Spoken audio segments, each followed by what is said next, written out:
আগামী ৩ জুলাই থেকে শুরু হচ্ছে রাজ্যের ঐতিহ্যবাহী খার্চি পূজা ও মেলা। রবিবার থেকে শুরু হলো ঐতিহ্যবাহী খার্চি পূজা লটারির মাধ্যমে কুপন দেওয়ার প্রক্রিয়া। 15ই জুন থেকে শুরু হওয়া এই প্রক্রিয়া চলবে 24শে জুন পর্যন্ত।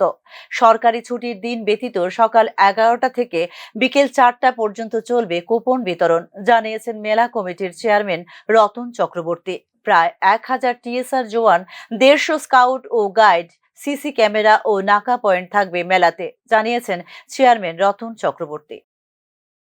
এর পূর্ব ঘোষণা মতো আমরা যেটা সাংবাদিক সম্মেলন করে ঘোষণা করেছিলাম যে 15 তারিখ থেকে টিকিট বিক্রি শুরু হবে, তো আজকে সেটার শুভ সূচনা হয়েছে এবং সবাইকে আহ্বান করবো যে আপনারা টিকিট নিয়ে আগামী দিন যখন স্টল বন্টন হবে লটারির মাধ্যমে, সেটা পেয়ে আপনারা এসে সুন্দরভাবে শান্তি শৃঙ্খলা রেখে মেনে ব্যবসা করবেন।